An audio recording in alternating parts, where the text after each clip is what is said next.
Deb's like, and I'm like, okay, no showed again. He's like, okay, that's all. We're not going to do another one. That was Deb still. Hello, everybody. It's great to see you.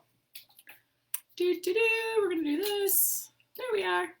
Oh, I have a really, really funny story to share with all of you before we get started. Oh my God, please. I want to hear more. I'm going to open some mail. No, you should open that mail so we can see the announcements and things. Oh, do that as well. Okay, got you. Yes, ma'am. Yes, ma'am. I'm on it. Oh, we're gone. I don't know where we are. Anyway. No. Just tell your story. I gotta be able to see myself. Oh, I'm so pretty. Now you can admire yourself. Carry on. Thank you. Carry on. So I got a new computer, and I was on my first Zoom call with my new computer yesterday morning. Oh yeah, I haven't heard this story. Yeah, and it was with one of our clients who thinks it's really great and fun, and I agree with him, to poke fun at all of us. Okay. And is this what I think it is? Yeah. Okay. He said, okay, well, I have to stop. I have a really serious question for you, Meg. I have a really serious question. This needs addressed right away. And I'm like, oh shit, God, okay. What's happening? What did Rachel do now? I'm like, okay, sure, what is it? And he goes, is your hair purple? And I could tell from like my seeing myself, I looked like I had Donald Trump skin, like super orangey, and then my hair was like the color of my shirt right now today in the video. But I thought, I don't know if anybody else sees me that way, because I thought, right, maybe it should just be the settings on my screen. Right. No, it's the it's camera. something. I bet your camera has settings though, like a warm setting or something. I'm gonna have to do something about it. Yeah, you can't go around people thinking you have purple hair. It's not allowed. Why no? Well, anyway. I mean, if you have purple hair, I'm sure it's fine. Yeah. It's not fine for Rachel's business partner. It's also not fine with Rachel's business partner. So. Yeah, exactly. But anyway, it was really comical because it was like this super serious meeting about all these very serious business things. And then he's like, a very important question. Do you have purple hair? Oh my God. By the way, I had a conversation with my POC about your relationship with this human. I got lots more to tell you about that too, but anyway, generally. But I said, he seems to really like Meg a lot. And she's like, oh yeah, like totally different when Meg's in the room.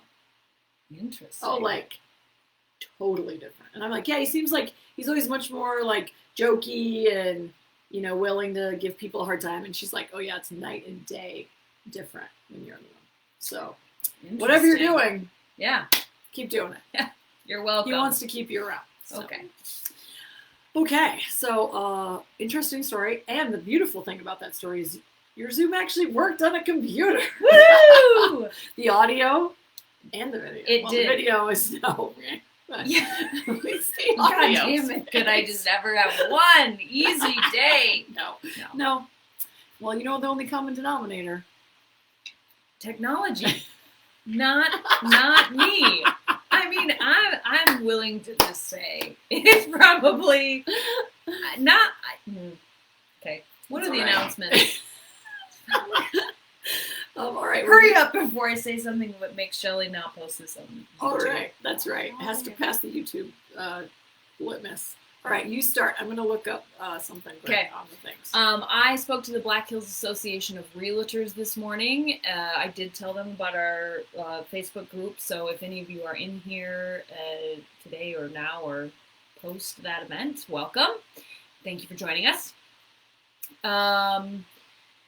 Let's see where we're going to be speaking to Success North Dallas the 21st of this month. And then we're speaking at the Celebrating Women's Work 100 Years of Suffrage. That's an event at Black Hills State University. They actually just went all virtual with that one. So we'll be speaking to people. That'll be better for us anyway, because then we can song and dance it. Otherwise, we're going to try to stream from little webcams, and this way we can be in our own space and be ridiculous. I'm going to say you're probably right, but it was really wonderful to be in a room with people today speaking. Like really, and I don't normally say not that. a people person. I was really you don't need people. People that came up and talked to me afterwards. I was like, hello. I didn't touch them. But I was like, hi, do you want to talk to me? Touch you. Look at, like, you're real. I You're not on touch you. Zoom. I know, So- it's a thing. I know. That's what everybody I've talked to that's gone back to work. Before they went, they were like, I don't want to go. Then they went back, they're like, I'm so glad I'm here.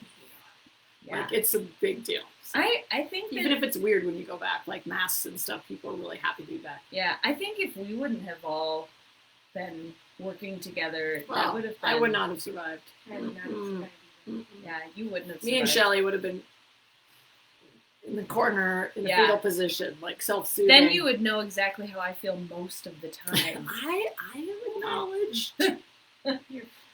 You're fine, Fatim. You're fine. You're fine. Okay. Okay, so Yeah. okay. So that's and you can, anyway, the suffrage thing. You can sign up and watch us be entertaining. I think, is it free, Shelly, or $10? You got $10 for some Where entertainment. do they sign up? I don't know. I bet if they do the Google machine. Shelly's Hey, looking up Michelle. the link. Thanks. Shelly's looking up the link so she can She'll share it. post it, or you can Google it. Google it. All right, weekly quote. Do it up. I I like this one. I like this one. This came from our book. I know. She's like, how? Like, they all come. We know. We just say amazing things. Sometimes we forget. Or Michelle writes it. Good. Yeah. We agree that buy-in is a choice, but we strongly disagree that leadership is excused from earning it. Oh, it's just so. Just read it again. Good. Read it one Are more you time. ready? Yeah. We should put this on our Facebook, like not this group, but like our LinkedIn thing or something. Like, Something. This is good. This is better than Simon Sinek's own stuff. Just let it. Just say it again. Shh. Say it again. You should say it. I don't know if I can say it. Okay. We agree that buy-in is a choice, but we strongly disagree that leadership is excused from earning it. That's a really good It's very tasty. It's very There's so tasty. much in that one sentence. Yeah. Love it. That's right. No excuses. All right. Weekly writing prompt. What is the last random act of kindness you've committed? You committed. That's a good one. What's your latest random act of kindness? There's been a couple days lately that I let my kids live. That was a random Oh. act of kindness. That might be too specific, but that might be a specific act of kindness. Well, like mine is. We already talked about mine last week for whatever That's reason right. about the paying Paying it forward backwards. behind me in the line. But I don't think I've done anything Backwards. else particularly kind lately. I did send. I had, for whatever reason, decided to go back through my pictures in my Google Photos, and I went all the way back to 20. I don't Oh my even God. know, something 2012, I think, and so I found some cute pictures of the girls with Josh's grandma, Mhm. and so I sent them to her, and she Aw. just was like, "Oh, thanks for Well, your sending kids me." are so just little chubby, just adorable little cheek squeezers when they were little. They were, They're just the cutest. yes. So I never knew them as tiny, like toddler, chubby, big bellies. I didn't know them then. And so, oh my God, I've seen a few pictures. They were chubby, Oompa Loompa style. Oh my They were God. chubby. We called it chub. You know the little rolls that they get on their legs? You know, we call them Yes. chub. We call it chub. The chub. The chub. Yeah. You gotta clean between the chub. Ew. You got to. God, I hope You I got some don't. chub. Hope chub I don't juice. have any of that. Chub- I hope I don't have any of that to look forward to in my own life. You And never I'm know. just saying, it just sounds like a bad task. I just want you to know I love you, but I'm cleaning out your chub cheese. God, can you imagine if we drank before we did this? It would be really bad. Oh, we'd be so mellow. We'd be asleep Oh, because we we're so probably would be. exhausted all the That's time. true. Oh, Okay. funny. In the news, how to encourage employees to pursue professional development. So this has kind of been a theme a little bit lately with some of our clients saying how, it really should be the employee's responsibility to be motivated to grow in the company, with the company, whatever. And I agree with that, except if they don't really know the direction to grow, then it's pretty hard for them to see that there are any opportunities. A lot of times in organizations, people are in positions for a while. Like if even now, if the average time in a role for millennials plus who move around quickly in the business world is 7 years, that means anybody who comes in right behind the brand new SVP or manager or whatever has 7 years to wait on average before they could move into that role. So it's really easy for people to think there are no options. And so if we don't really be intentional as leadership to pave that path for them so they understand that professional development, certifications, learning new skill sets all add up to being ready for that when it comes, the opportunity, then they just will leave. Yeah, it's interesting because I just came out of an DE&I conversation about diversity and inclusion, and the executive team has been undergoing some training because they figure they better understand some of this stuff a little better. And I tell you, it's been amazing how going through some of the training has really made them more self-reflective on how they make decisions in the company and how they've kind of like biases sometimes built into the system. And, they've always said, well, I'm not a racist. So, I'm sure our HR lead isn't racist. So I'm sure they're hiring the right person and not about that. But there's a huge amount of evidence that shows implicit bias. You don't even know or where you're recruiting from and all that stuff. So it was just really interesting to see them sort of transforming their perspective on some of these issues.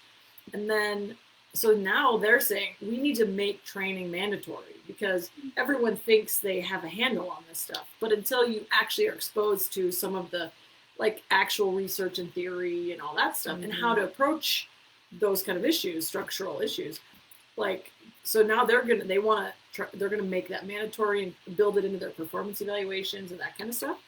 So, without making that mandatory, you're gonna have people that already are kind of aware of it, maybe take it or self-develop in that way, but people that all think that they don't need it will never take it. So there is, I think, an important role for required training from a corporation's perspective, like to your point, what does the company care about right now and where is the company going and how do you make sure your people are sort of on the same train. So I think both individually you should have some kind of sense of where you want to go, but also I think the company has to fund and support the kind of training they want their people to have. So we think it's really important, professional development. I think the other interesting thing is that often individuals are so focused on, the company, I would love to do that, but the company isn't going to pay for it. Or I would love to do that, but I don't have time to get authorization before the event happens or whatever. We've heard that before. If this was really critical to your growth, what's wrong with paying it yourself? So that's the other piece. If you're growing, if you have growth areas that you need to work on, don't wait for your company to decide they're going to pay you or pay to do it. If you want to build your own resume, build your own skill sets and tools, then sometimes you got to pay out of your own pocket.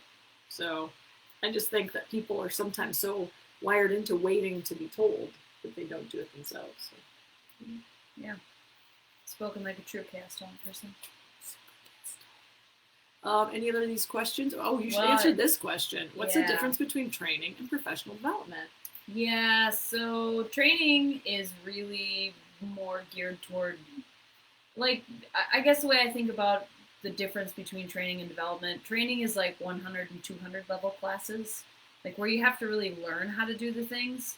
That's a good distinction. Professional development is more like 300, 400, 500, 600 level classes where you're actually learning how to apply it and the different nuances that exist in different situations and different people, and how do you have a strategy about that? How do you do succession planning, and how do you help manage a project? So professional development, I think, really is it's adding in the tools that you don't need, but you want to groom who you really are, differentiated from other people. Training is, I don't actually know what the hell I'm doing. Somebody please show me how. Yeah, and things like training is about how do I use the information system, or how do I use the new complicated phone service, or whatever it might be.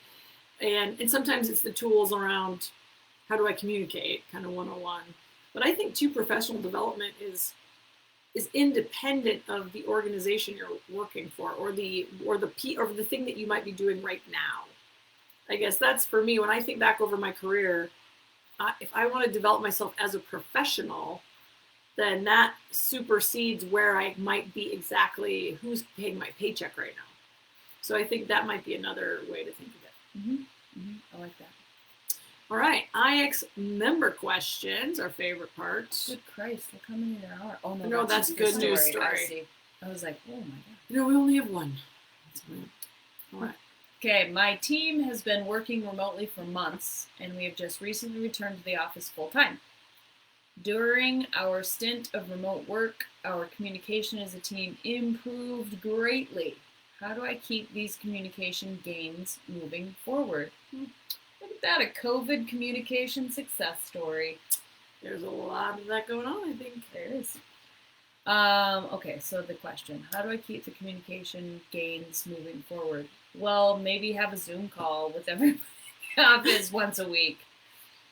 Just put everybody hold like this. That's or right. Just go like this when That's in right. your meetings so they can't Oh, see so that your looks whole like, body. So it looks like just a screen. Wear your pajamas to work, and then There you go. meetings like this. Yeah. Well, probably what happened when you all went remote, you had to have much more structure around your communication, so that you actually made sure that work was getting done, and you understood how people were doing, and you probably actually asked people how they were doing. So if you have better communication because of better structure, you probably have an order tolerant group or a team driven group. And I would say that try to mimic some of those behaviors. Maybe it's people like to be checked in with and see how they're doing instead of just work stuff. Or maybe it's that you have happy hours now once a week, and you never did that when you were in person. And so how can you mimic some of those successes after you go back? That'd be my guess.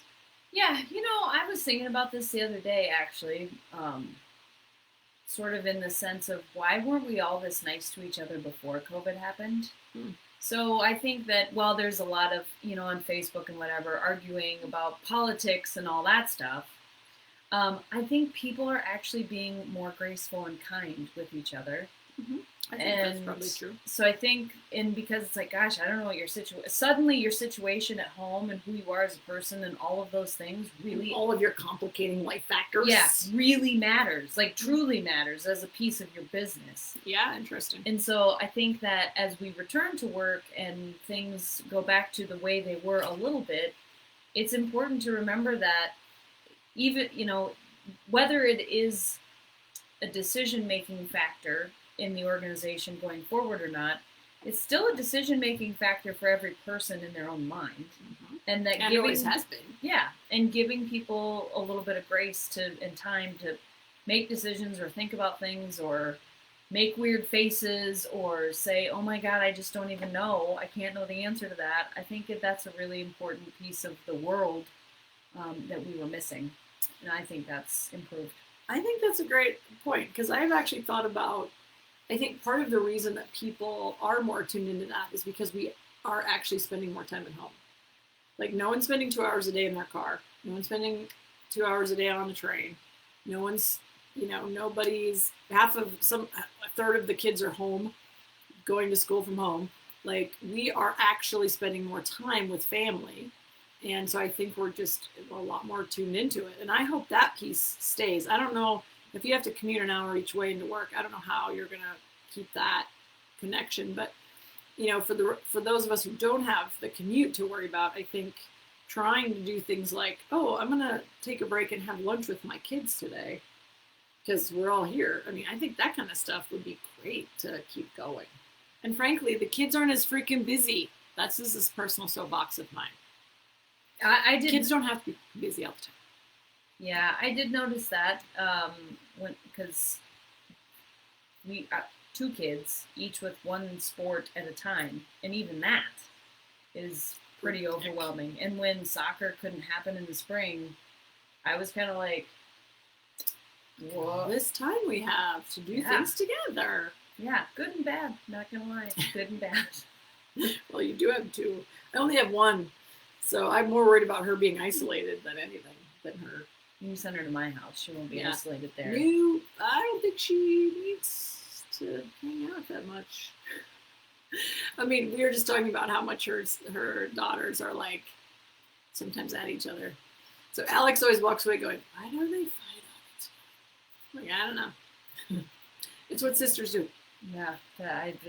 If anybody actually knew the answer to that question, right?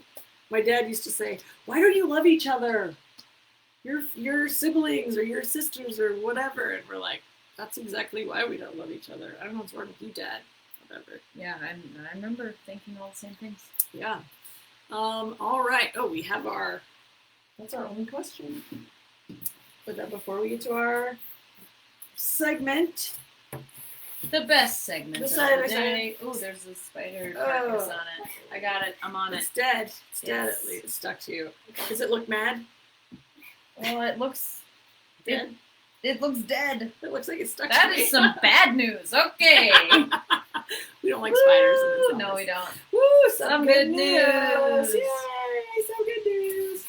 So there's a great story that Shelley will post the link to, I assume, on this woman in Australia. And there's this great, she was called the Gator Granny or something was her nickname. The Croc Granny, this was later. So what happened was they were at the beach in the dark, and their whole family, and somebody got Remember grabbed. Florida? Oh, yeah. Just made me think when you said beach in the dark. Remember when that alligator... Okay, tell this story first. No, it's too late now. You gotta tell the story. Remember when Rachel and I were doing training for a client in Florida. We went and ate dinner. Then we were going to walk around when we were with netball. Oh, and we were going to walk around this little... Oh, that's right. I forgot about that. We were walking on a trail around this pond. And I, had to pee so bad. I forgot. And we're in public, right? There's no public restroom. This is a long time ago. Pre-COVID, for sure. And Rachel's so long, 2 or 3 years ago. Yeah, Rachel's like, just go over there and pee in the bushes. And it was dark. And I'm like, oh my God, no way. I can't do that. And she's like, seriously, there's no one out here. Nobody's going to see you. It'll be fine. Because I was really going to pee my pants.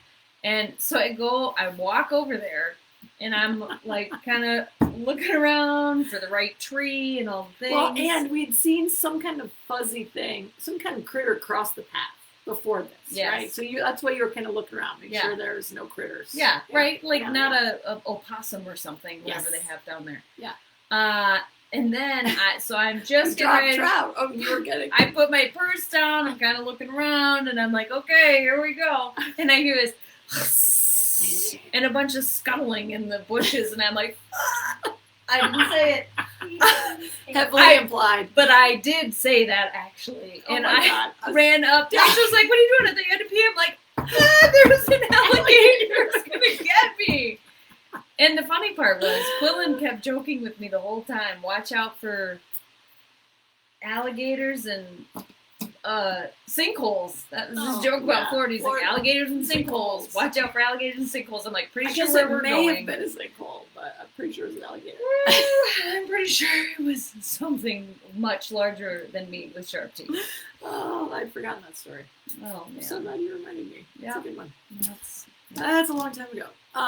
So this lady, they're at the beach in Australia, and one of their party starts yelling, and they turn the light over, and this guy, one of their party had been bit on the leg by a crocodile and was being drugged into the water. Good Lord. So the dad runs for the tent to grab an axe or something, and somebody else runs to get something else. A gun. This is Australia after all. They have guns too. And then not the granny, man. She jumped the mom. She was mom, right? The mom of the guy who was the mom of the guy. Yeah, jumped on the back of the crocodile, which I would totally do that. Yeah. If a crocodile had Alex, that crocodile would not survive. Yeah. So anyway, she jumped on the back of the crocodile thrashed around, threw her off, bit her, but that means if he's biting the mom, then the guy gets away.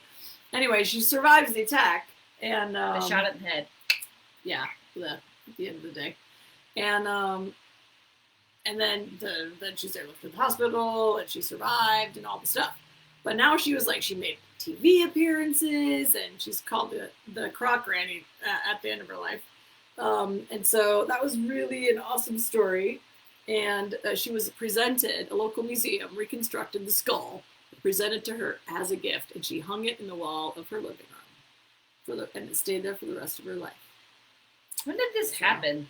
I don't know, a while ago, because she said she got to meet Steve Irwin, and he passed away like 10 years ago. I just wondered if it was before Happy Gilmore came out, the movie Happy Gilmore. Because remember, Adam Sandler beats up the alligator that bit off his hand, and then he presents it to him. He gave him the head, and it scared the shit out of him, and he fell out the window and died. Yeah. I do remember that. Anyway, seems strikingly similar.